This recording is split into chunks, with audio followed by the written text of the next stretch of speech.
ইয়া রাসূলুল্লাহ হাবিবাল্লাহ হুজুর আমি তার কবরের ভিতরে প্রবেশ করে গেলাম কাফনখানা খুলে সেটা বিক্রি করে জীবিকা নির্বাহ করি আল্লাহ নবী বলে বাবা যুবক চলে যাও তুমি এখান থেকে চলে যাও যুবক ছেলেরা আল্লাহ নবীর হুজরা মোবারকে চলে গেলেন ইয়া রাসূলুল্লাহ হাবিবাল্লাহ হুজুর আমি অন্যায় করে ফেলেছি হুজুর আমি গুনাহ করে ফেলেছি হুজুর আমার গুনাহ মাফ হবে কি আল্লাহ নবী বলে বাবা বেরিয়ে যাও তোমার গুনাহটা আল্লাহ পাকের দরবারে মাফ হবে কি এটা আমি নবী জানি না তুমি এখান থেকে চলে যাও যুবকটা সিজদায় পড়ে কাঁদতে লাগে এরকম ভাবে 40 দিন কেটে গেল আমার আল্লাহ পাক জিবরাইল আমিনকে পাঠিয়ে দেয় এ হযরতে জিবরাইল চলে যাও আমার রাসূলুল্লাহকে জানিয়ে দাও ওই গুনাহগার যুবকের জীবনের গুনাহটাকে আমার আল্লাহ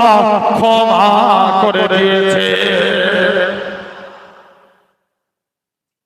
তাহলে ভাবো দিল থেকে আল্লাহর কাছে তওবা চাই বলি ইনশাআল্লাহ তো আমি কটা আলোচনা করব বলেছি বলো তিনটে আমাদের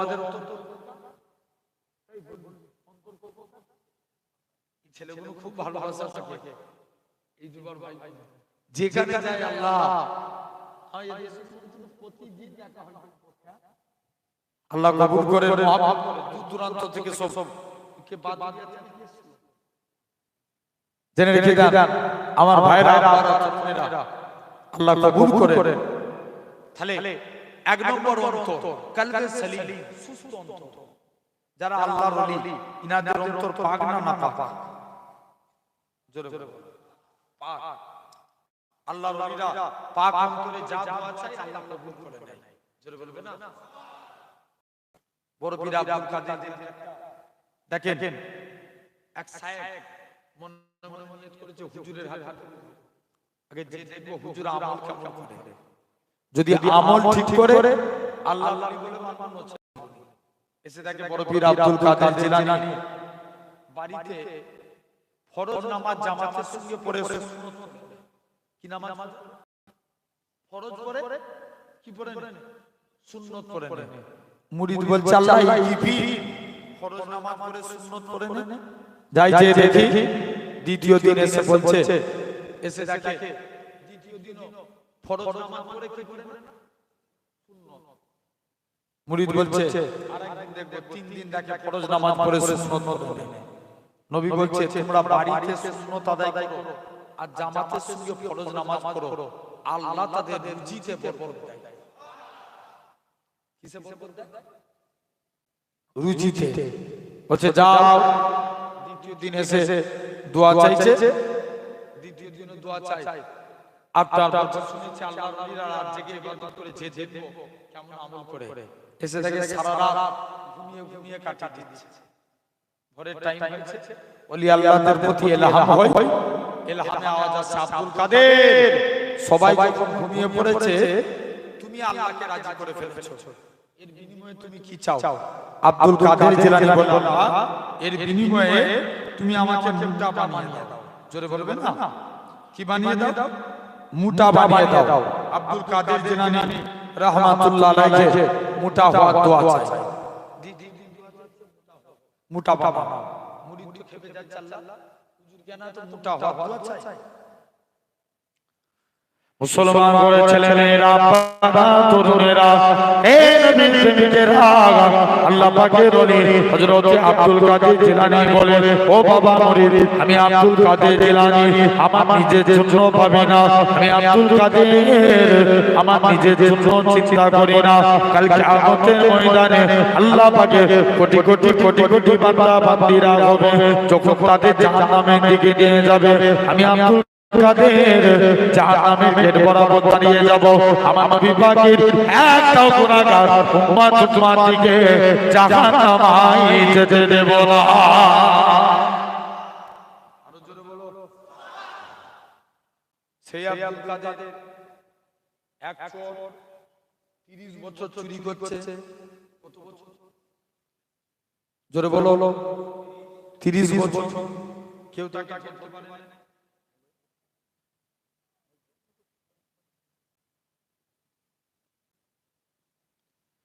30 বছর চুরি করছে, কেউ তাকে ধরতে পারবে না। মনে মনে নিয়ত করছে আজকে বড় পীর সাহেবের বাড়িতে চুরি করতে যাব। হুজুর যদি ধরতে পারে জানবো হুজুর বড় পীর, আর না ধরতে পারলে আমি চোর বড় পীর। কে বলছে? কথা বলবো তো, চোর বলছে। দ্বিতীয় দিন গেছে, দ্বিতীয় দিন সম্মানপত্র ব্যাগের মধ্যে ভরে বাড়ি থেকে বের হয়ে যাবে। যে দরজার কাছে গেছে আল্লাহর কুদরত, অটোমেটিক দরজা বন্ধ হয়ে গেছে। সবাই মিলে বলবে হ্যান্ডেল ফেটে যাবে। সুবহানাল্লাহ ফাঁকি মারলে হয়, গলা ফেটে যদি মরেও যায় আমি বিশ্বাস করি তুমি জান্নাতি। জোরে বলো। দ্বিতীয় দিন দরজা খুলছে, মালপত্র রেখে দরজা খুলে গেছে। তৃতীয় দিনের দিনে পুরোপুরি ব্লক, খালি হাতে গেলেও দরজা খুলছে আর ভর্তি হাতে গেলেও কি হচ্ছে না, দরজা খুলছে। চোর বলছে এবার পড়েছে ধরা যায় যে বড় পীরের কদমে পড়ে গেছে। হুজুর বিয়াদবি মাফ করেন, আমি চোর সাক্ষ্য দিচ্ছি আপনি হচ্ছেন বড় পীর। যাই সেই আব্দুল কাদের বাচ্চা বয়সে হুজুরকে মসজিদে নিয়ে গেছে। সিঁড়িতে বসে আছে, বাচ্চা ছেলে তো সব যারা জুতো পরে গেছে, হুজুর যারা নিচে জুতো খুলছে তাদের জুতো উপরে করে দিচ্ছে। জোরে বলো উপরে, আর যারা উপরে খুলছে তাদের জুতো নিচে। বড় পীর আব্দুল কাদের বলেই বারে বারে উপরে জুতো নিচেই করছে, নিচে জুতো উপরে। ব্যাপারটা সব নামাজিরা জুতো গোলমাল। প্রথম দিন দেখে একটা প্রবলেম, দ্বিতীয় দিন দেখে একটা প্রবলেম, তৃতীয় দিনের দিনে বলছে দাঁড়া আজকে জুতো না খুলে দেখবো কে জুতো সরায়। দেখে বড় পীর আব্দুল কাদের জিলানী উপরে জুতো নিচেই করছে, নিচে জুতো উপরে।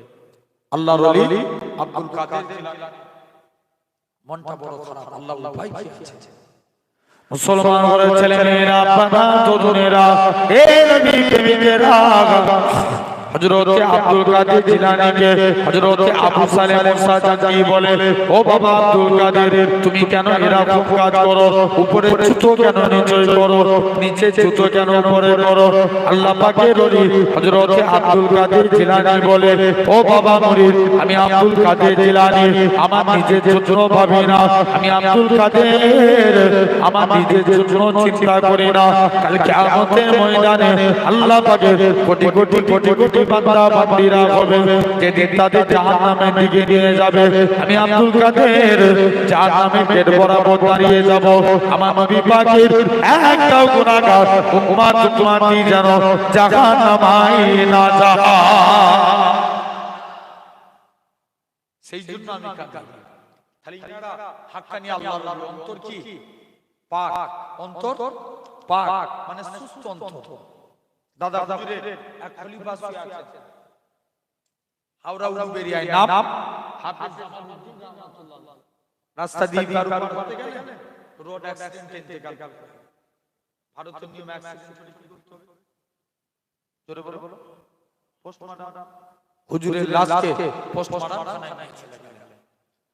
মুসলমান ঘরের ছেলে মেয়েরা, বাবা তরুণেরা, এ নবী প্রেমিকেরা, আল্লাহ পাকের ওলি হযরত হাফেজ জামালউদ্দিন রাহমাতুল্লাহ আলাইহি লাশটাকে পোস্টমর্টম খানায় নিয়ে চলে গেলেন। একটুখানি ছুরি দিয়ে কাটা হয়েছে, একটুখানি ছুরি দিয়ে কাটা হয়েছে। ওই কাটা অংশটা থেকে তখনও পর্যন্ত আল্লাহ আল্লাহ আল্লাহ আল্লাহ আওয়াজ খানা ভেসে উঠেছে। জাস্ট একটুখানি ছুরি দিয়ে কেটেছে, অন্তর পাক। মদিনা মুনাওয়ারার এক ইমাম ছিল নাম আসেম রাহমাতুল্লাহ আলাইহি। তিনি একদিন মুখ দিয়ে কথা বলছে, মুখ দিয়ে খুশবু বের হচ্ছে। জোরে বলবে না? আচ্ছা আমরা যদি দাঁত না করি আমাদের মুখ দিয়ে কি বের হবে? দুর্গন্ধ বার হবে। আসেমের মুখ দিয়ে খুশবু বের হচ্ছে। সবাই মিলে যে বলছে আসেম তোমার মুখ দিয়ে এত খুশবু বের হয় কেন? আসেম বলছে না, পরে বলো না, আজ বলা লাগবে তোমার মুখ দিয়ে এত খুশবু বের হয় কেন? মুসলমান করে ছেলে মেয়েরা বাবা তরুণেরা এ নবী প্রেমিকেরা আল্লাহ পাকের নবী হযরত আসিম রাহমাতুল্লাহ আলাইহি হুজুর আমার কি জানিয়েছিলেন ও বাবা মুরিদেরা শুনে রেখে দাও আমি আসিম একদিন বাড়িতে হঠাৎ করে আমি বাড়িতে ঘুমিয়ে আছি হঠাৎ করে দেখি আমার বাড়িতে দিন দুনিয়া বাদশাহ হাবিবুল্লাহ জনাবে মুহাম্মদুর রাসূলুল্লাহ সাল্লাল্লাহু আলাইহি সাল্লাম আমি আসিমের বাড়িতে চলে আসলেন আমি আসিম আল্লাহ নবী সম্মানে দাঁড়িয়ে গেলাম আল্লাহ নবী বলে বাবা আসিম তুমি আমি নবী আমাকে একটু কুরআন পড়ে শোনাও হযরত আসিম আল্লাহ নবী হযরত আসিম বলে আমি দাঁড়িয়ে দাঁড়িয়ে আল্লাহ নবীকে কুরআন পড়ে শোনাই আল্লাহ নবী কুরআন খানা শুনে ও যুবকেরা হযরত আসিম বলে এমন শুনতে আমার কুরআন পড়া কমপ্লিট হয়ে গেল আল্লাহ নবী বলে বাবা আসিম তুমি আমি নবী আমার অন্তরকে ভরিয়ে দিয়েছো আমি নবী আমার দিলকে খুশি করে দিয়েছো ও বাবা আসিম তুমি একটু আজকে দিনে হাতখানা রাখো বাবা আসিম জিহ্বাখানা বার করো হযরত আসিম জিহ্বাখানা বার করলেন আল্লাহ নবী একটুখানি নিজের মুখ থেকে হযরত আসিমের মুখে থুথু লাগিয়ে দিলেন হযরত আসিম বলে আল্লাহর কসম নবী থুথু লাগানোর সাথে সাথে আমি আসিমের মুখ থেকে আমার আল্লাহ খুশবু চালু করে দিয়েছে আরো জোরে তাকবীর মারো একবার দিলে হয় ওই তো তোমার মারো জোরে আছে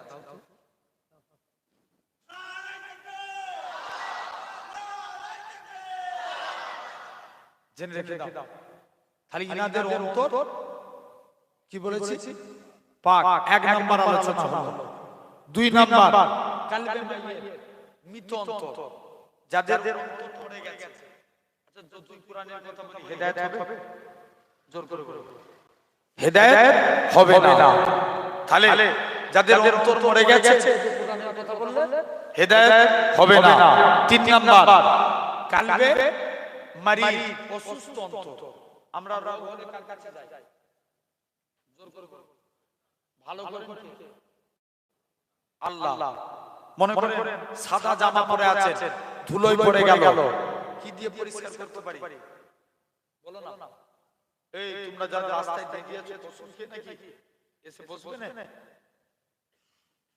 বসতপুরের মানুষ তো ভালো কথা বলে শুনে দেখো লাল হ্যাঁ ওরা আসবে না কবে ডাকলে পালায় ওরা এই লাল লালটাকে একটা দেখেছো এই এসো জেনে রেখে দেন আমার সোনার ভাইরা আপনারা তরুণেরা আল্লাহ কবুল করে নেন আজ এই সুন্দর নবিয়ানা মাহফিলে তাহলে আমরা বসেছি চিন্তা করে দেখো তাহলে আমরা তিন নাম্বার আমরা অন্তরকে পাক করব বলি ইনশাআল্লাহ এই অন্তরকে পাক করতে গেলে আল্লাহর ওলিদের দরবারে যাওয়া লাগে কাদের দরবারে আমরা সব দাদা পীরের সিলসিলার মানুষ নাকি জেনে রেখে দেন আমার ভাইরা আব্বারা তরুণেরা আলহামদুলিল্লাহ অন্তরকে পাক করতে গেলে চারটি কাজ করতে হবে কটা কাজ চারটি মানে অসুস্থ অন্তরকে সুস্থ করতে গেলে এক নাম্বার আল্লাহর জিকির করা কি করা জিকির করা আপনি মাগরিবের পরে ঈশা নামাজ পড়ে আর 8 মিনিট করে 5 মিনিট জিকির করেন আল্লাহ আল্লাহ লা ইলাহা ইল্লাল্লাহ এই জিকির করবেন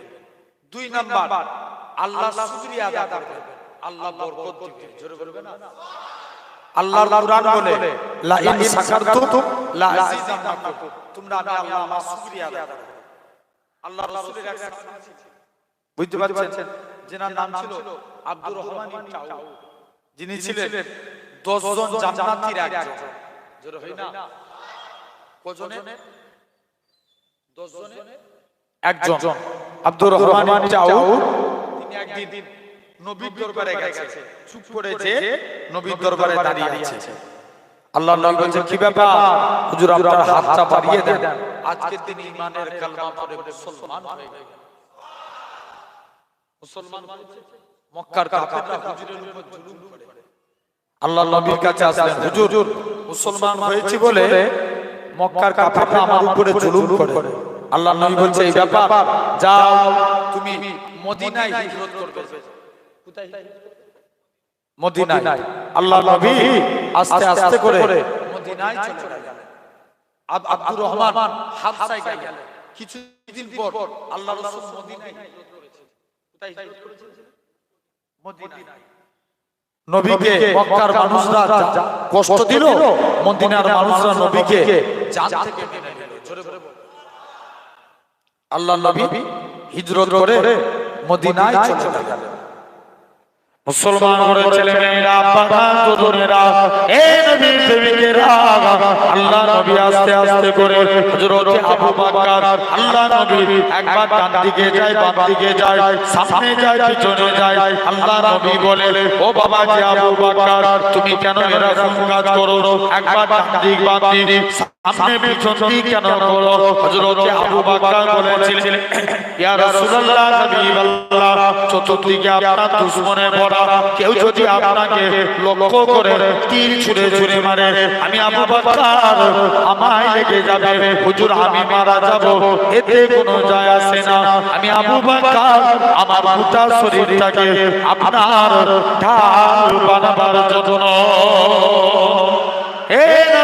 যুবকেরা, আল্লাহ নবী আস্তে আস্তে করে নবী আমার মদিনায় চলে গেলেন। মদিনার যুবকেরা সেদিন তারা খেজুর গাছের উপরে উঠে সেদিন তারা পড়েছিল, তালাল বাদরু আলাইনা মিন সানিয়াতিল বিদাই ওয়াজাবা শুকরু আলাইনা মাদালিল্লাহি জাই। ও যুবকেরা, আল্লাহ নবী মদিনায় তশরিফ নিয়ে গেলেন। মদিনার যুবকেরা বারে বারে পড়ে, তালাল বাদরু আলাইনা মিন সানিয়াতিল বিদাই ওয়াজাবা শুকরু আলাইনা মাদালিল্লাহি জাই। আল্লাহ নবী মদিনায় তশরিফ নিয়ে চলে গেলেন। মদিনার যুবকেরা আল্লাহ নবীকে গোল করে ঘেরাও করে নিল। আল্লাহ নবী বলে, হে মদিনার মানুষেরা, তোমরা আমি নবী আমাকে কতটা ভালোবাসবে? মদিনার যুবকেরা, মদিনার তরুণেরা বলেছিল, ওগো নবী, মনে কষ্ট নেবেন না, যতক্ষণ আমাদের শরীরে জানটুকু বেঁচে থাকবে আপনার ক্ষতি হতে দেব না। হুজুর, আপনার কোনো ক্ষতি হবে না, যান। আল্লাহ নবী মদিনায় হিজরত করেছেন। আস্তে আস্তে করে নবী মদিনায় এসে বসেছেন। এমন সময়তে দেখতে পাওয়া যায় আব্দুর রহমান কোথায় হিজরত করেছিলেন? একটু আগে বলেছি, হাবশা। কোথায়? হাবশায়। তিনি হাবশা থেকে মদিনায় চলে এসেছেন। কে জানে এসে বলছে, আব্দুর রহমান, তুমি মদিনায় চলে এসেছো, ওদিকে তোমার মক্কার বাড়ি মক্কার কাফের আবু জেহেল দখল করে নিয়েছে। আব্দুর রহমান বলে, আমার মক্কার বাড়ি মক্কার কাফের আবু জেহেল দখল করতে পারে, আমি মদিনায় এসে আল্লাহ জান্নাতের বাড়ি দখল করেছি। কিসের বাড়ি? জান্নাতের বাড়ি। আব্দুর রহমান আস্তে আস্তে করে মদিনায় এসে চুপ করে আব্দুর রহমান চাও মদিনায় এসে দাঁড়িয়ে আছে। যাই নবীর কাছে যাই। আল্লাহ নবীর কাছে গেলেন। নবীর কাছে যে মনটা মারা করে চুপ করে বসে আছে। আল্লাহ নবী বলছে, বাবা আব্দুর রহমান, কি চাও? বলছে, হুজুর, কে জানে এসে বলছে, আব্দুর রহমান মদিনায় চলে এসেছো, ওদিকে তোমার মক্কার বাড়ি মক্কার কাফের আবু জেহেল দখল করেছে।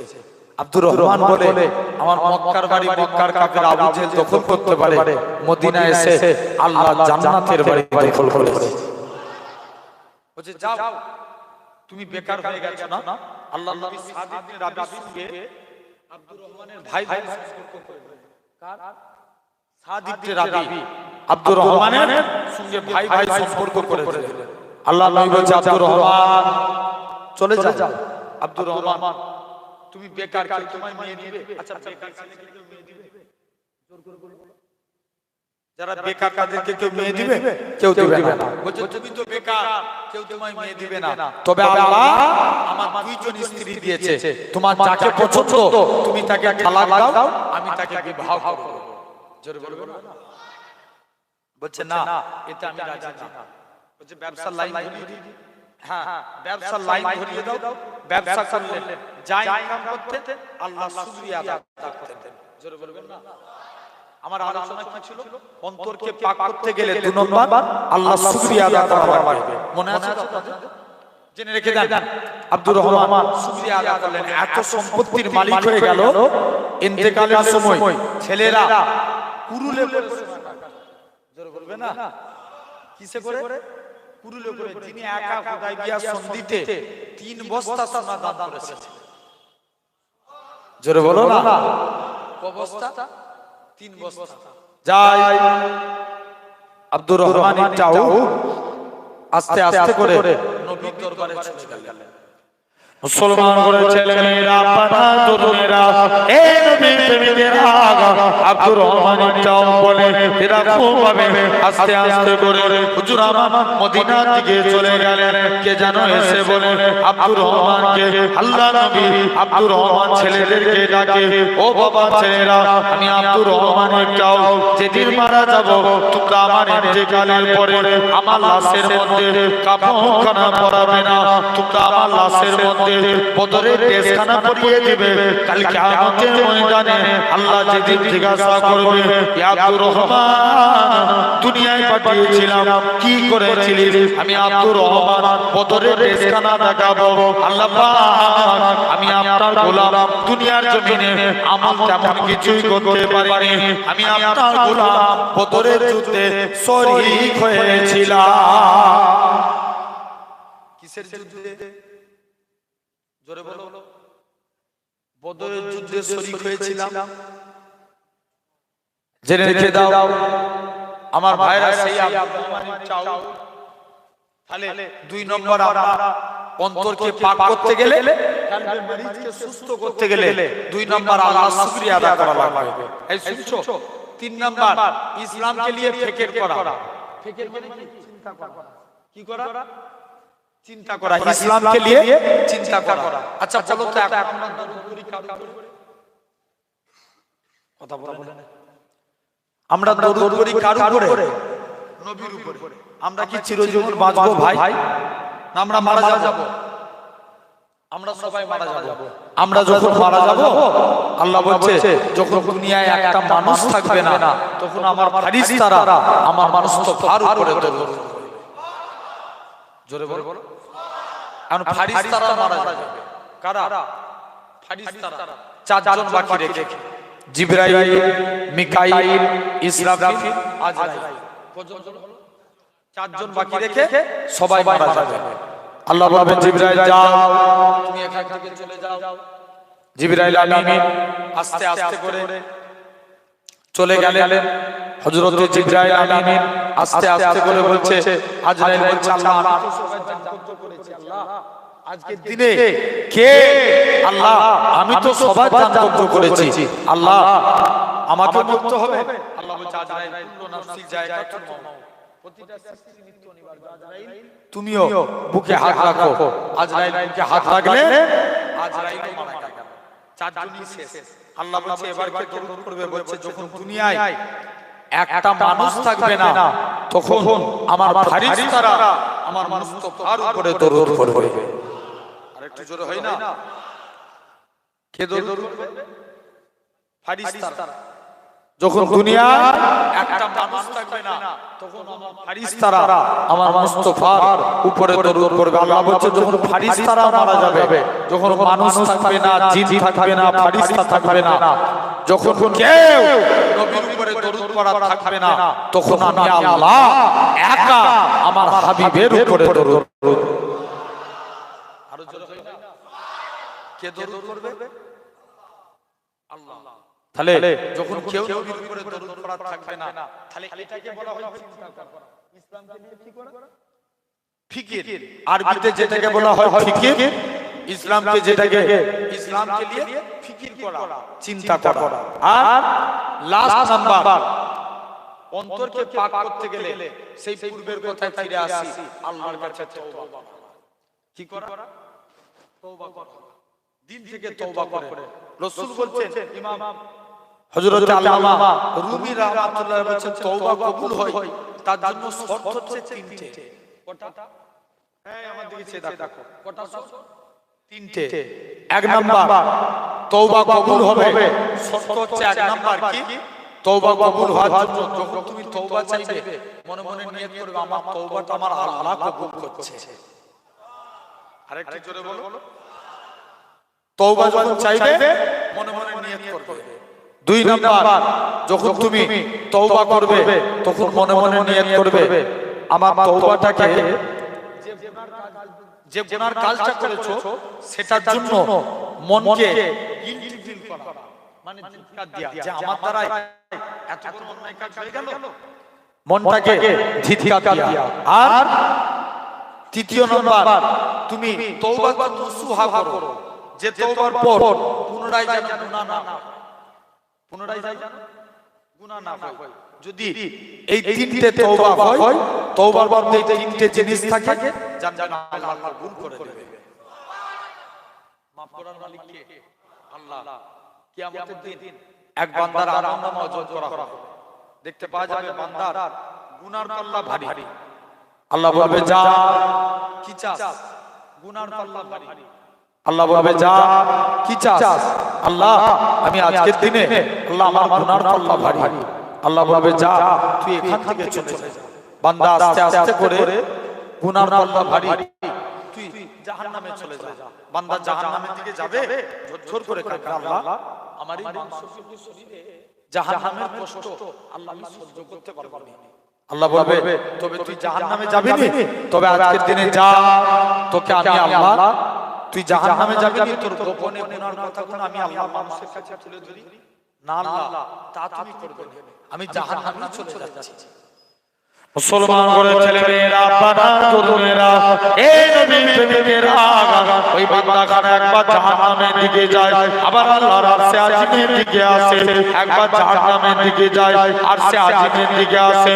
আমার আল্লাহ জানাবে ওই আমার বান্দা তুই একবার জাহান্নামের দিকে যাস, আবার আমি আল্লাহ আমার দয়ার দিকে কেন আসিস? বান্দাখানা বলে আল্লাহ পাক আমি জাহান্নামের দিকে যাই, আবার আরশে আজিমের দিকে আসি। আল্লাহ আমি মনে মনে করি আল্লাহ আজকে দিনে যদি আমার গুনাহটা আল্লাহ যদি একবার দয়া করো, আমার এই মাংস পিপিড় শরীরে জাহান্নামের কষ্ট আল্লাহ আমি সহ্য করতে পারবো না। ও যুবকেরা, আমার আল্লাহ জানাবে ওই আমার বান্দারে চলে যা চলে যা, তুই যে কিয়ামতের দিনে আমি আল্লাহ আমার উপরে দয়া করেছিস, আমি আল্লাহ আমার উপরে ক্ষমা চেয়েছিস, আমি আল্লাহ তোর জীবনের পাকার পাকার গুনাহটাকে আমি আল্লাহ ক্ষমা করে দিয়ে আজকের দিনে তোকে আমার রহমতে দয়ার জান্নাত দিয়ে দিলাম। আরো জোরে হয় না? কি দিবে আল্লাহ? জোরে বলো। জান্নাত দিবে। তাহলে তোমাকে আমাকে ভাবতে লাগবে, আল্লাহর কাছে দোয়া চাইবো। জেনে রেখে দেন আল্লাহর কাছে খালেস অন্তরে আমরা তওবা করবেন, আল্লাহর কাছে তওবা চাইবেন, আল্লাহ জীবনের গুনাহকে maaf করে দিবে। জোরে বলেন সুবহানাল্লাহ। তাহলে আমার আল্লাহ maaf করতে কোনো পরোয়া মনে করে না। জেনে রাখো তুমি আমার আল্লাহর কাছে দিল থেকে তওবা চাইবে, আল্লাহ তোমায় ক্ষমা করে দেবে। আমার আল্লাহ তো বড় দয়াবান। আল্লাহর টোটাল নাম কয়টা? 99টা। তাহলে যদি আল্লাহর কাছে তওবা করে ফিরে আসেন, আল্লাহ জিন্দেগির গুনাহকে maaf করে দেবে। জেনে রেখে দাও আমার সোনার ভাইরা, আব্বারা, তরুণেরা, তাহলে খালেস অন্তরে আমরা দিল থেকে আল্লাহর কাছে তওবা চাইব। নামাজ পড়ার দরকার আছে না? এটা বলো তো, এই সমাজে সব পারে না? বিড়ি খোর পারে না? জোর করে বলো। বিড়ি খোর পারে না? ওরে আল্লাহ, এখন দেখবেন এক একটা ছেলে ডান হাতে চায়ের কাপ, বাম হাতে বিড়ি। কি টান! কোন হাতে? ডান হাতে কি চায়ের কাপ, বাম হাতে বিড়ি। এই বিড়ি খেলে একটা আলামত হয়, ঠোঁট কালো হয়ে যায়। মাথার বারে না? জোর করে বলো। বারে না? মদ খেলে একটা আলামত হয়, চোখ লাল হয়ে যায়। কি হয়? জোরে বলো না। চোখ লাল হয়ে যায়। এই মদ খাওয়া অবস্থায় স্ত্রী তালাক দিলে তালাক হবে না? হবে না? হয়ে যাবে। মদকে হারাম করেছে আল্লাহ, তুমি খেতে যাও কেন?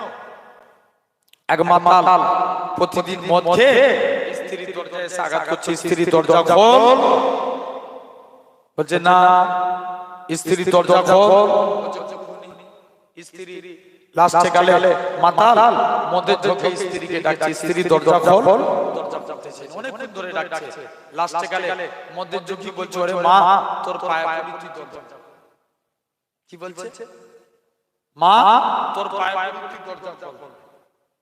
জেনে রেখে দেন এমন স্ত্রী খানা তাড়াতাড়ি করে স্ত্রী খানা কি করলো, চলে গেলেন তাড়াতাড়ি করে স্ত্রী আপনার বলছে যাই, এখন হচ্ছে ছেলে সে তো চোখে লাল হয়ে যাচ্ছে, আব্বা আজ থেকে 3 বছর আগে তোমার মা মরে গেছে, তুমি আমার মাকে নিয়ে কেন টানাটানি করছো? মাতা তার মদের ঘড়ি বলছে চুপ কর ভাই, কত বিধান যাচ্ছে তাহলে মদ খাওয়া অবস্থায় স্ত্রীকে তালাক দিলে কি হবে? তালাক হয়ে যাবে। তুমি মদ আল্লাহ হারাম করেছে, তুমি খেতে যাও, তাহলে এই সমাজে মাতালও বাড়ে, লটারি খোর বাড়ে, জোরে বলো লটারি খোর বাড়ে। ওরে আল্লাহ, কদিন আগে আমি একটা ভিডিও দেখছিলাম, একজন 30 টাকা দিয়ে লটারি কেটে আল্লাহর কাছে দোয়া চাইছে, আল্লাহ 30 টাকা দিয়ে লটারি কেটেছি, আল্লাহ দয়া করে 1 কোটি টাকা পাইয়ে দাও আল্লাহ। কত টাকা দিয়ে কেটেছে? 30 টাকা।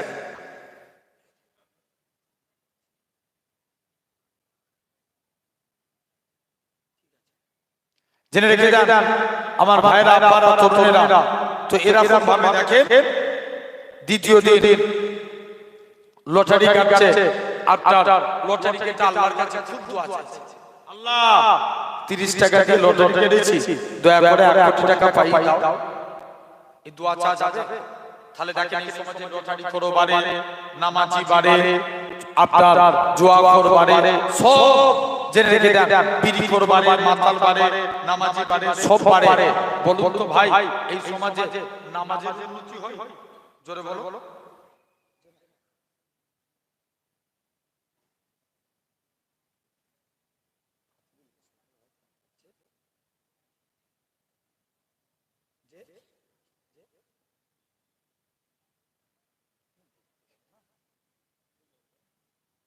ঠিক আছে, জেনে রেখে দেন আমার ভাইরা বোনেরা, আলহামদুলিল্লাহ আল্লাহ আমাদের সকলকে কবুল করে নেন, বলেন আল্লাহুম্মা আমিন। এখন যুবক, তাহলে আমাদের নামাজ পড়ার দরকার আছে না নাই? জোর করে বলো, বলেন ইনশাআল্লাহ নামাজ পড়বো তো নাকি? আল্লাহ কবুল করেন। আমার ভাইরা আব্বারা তরুণেরা, আলহামদুলিল্লাহ তাহলে আমরা আল্লাহর নামাজ পড়বো, বলি ইনশাআল্লাহ। একটা যুবক নবীর দরবারে চলে গেছে, নবীর দরবারে যে চুপ করে বসে আছে, আল্লাহ নবী বলছে যুবক তুমি কি জন্য এসেছো? বলছে হুজুর বিয়াদবি মাফ করেন, আজকের দিনে আপনার কাছে এসেছি। ব্যাপার কি বলো? ইয়া রাসূলুল্লাহ হাবিবাল্লাহ, হুজুর আমি আজকের দিনে আপনার কাছে এসেছি। কি ব্যাপার? ইয়া রাসূলুল্লাহ, হুজুর আল্লাহ নবী যুবকের দিকে তাকিয়ে মুচকে হাসতে লাগলেন। জোরে বলবে না? কি করতে লাগলেন? হাসতে লাগলেন। আল্লাহ নবী বলছে যাও বাড়ি চলে গেছে যুবক, কাজ করতে যাই মনে মনে রাসূলুল্লাহর মুচকি হাসি, ঘুমাতে যাচ্ছে মনে মনে রাসূলুল্লাহর মুচকি হাসি। যুবক কাজ করতে পারে না, ঘুমাতে পারে না, বারে বারে নবীর চাঁদখানা দেখতে মন চায়। মুসলমান ঘরের ছেলে মেয়েরা, বাবা তরুণেরা, এ নবীর প্রেমিকেরা, যুবক ছেলেরা, আল্লাহ নবীর হুজরা মুবারকে চলে গেলেন। ইয়া রাসূলুল্লাহ হাবিবাল্লাহ, হুজুর আমি কাজ করতে পারি না, হুজুর আমি ঘুমাতে পারি না, বারে বারে আপনার মুখখানা দেখতে মন চায়। ও যুবকেরা, আল্লাহ নবী কি জানিয়েছিলেন? ও বাবা যুবক, তুমি তোমার হাতখানা বাড়াও। যুবক ছেলেখানা হাতখানা বাড়িয়ে দিলেন। আল্লাহ নবী হাতখানা যখনই বাড়ালেন, ইয়া রাসূলুল্লাহ হাবিবাল্লাহ, হুজুর আপনার হাতটা বাড়িয়ে দেন। আজকের দিন আমি যুবক ঈমানে কালেমা পড়ে মুসলমান হয়ে গেলাম। আরো জোরে হয় না? বলছে হুজুর আমি মুসলমান হয়ে গেলাম, তবে আমার একটা শর্ত, হুজুর আমি মুসলমান হব, নামাজ পড়ব না। কি করবেন? জোরে বলো। মুসলমান হবে কি করবেন? নামাজ পড়বেন। আল্লাহ নবী বলছেন ব্যাপার যা তো যা মন চাই তাই করবি। যুবক একদিন বিনা উজুতে মসজিদে